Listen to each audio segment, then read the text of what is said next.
People love those food truck vendors you see scattered around Lincoln. Serving up a hot meal for them on a cold day can be tough. Channel 8's Emma Norwood asked two vendors the recipe for staying in business during the long winter months. Rod, I'm here at 7th and K Street, where you would normally see a lot of food trucks parked. The vendors I spoke to today say that during freezing temperatures, they set up special events to stay in business.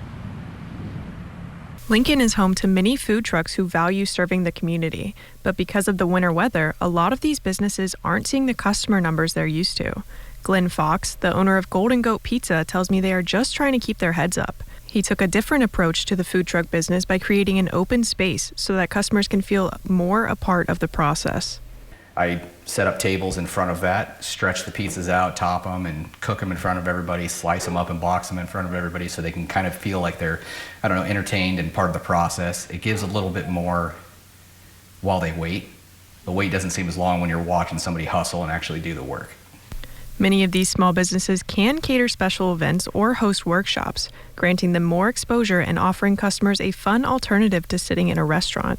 And in the winter months, getting creative with your events and locations can help business. So in the winter, you do got to get a little bit more creative with how you generate some revenue and keep customers coming back. Not everybody wants to wait out in the cold. So over the last couple of years, I've done dough making classes. I've set up at vineyards and breweries and even apartment complexes in their little community area.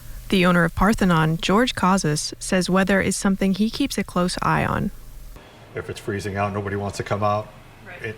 To a food truck, that type of situation. So we really haven't had a lot going on just because we've been so busy with catering, but we're getting to the point now where we're like, okay, what's next week's weather look like? And if so, then we'll pop up and start doing stuff. Glenn tells me collaborating with local breweries and businesses helps him increase sales. He also plans to open a physical location later this year.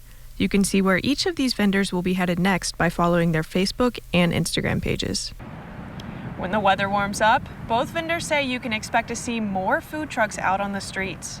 Reporting in Lincoln, Emma Norwood, Channel 8 News. Thank you, Emma. And don't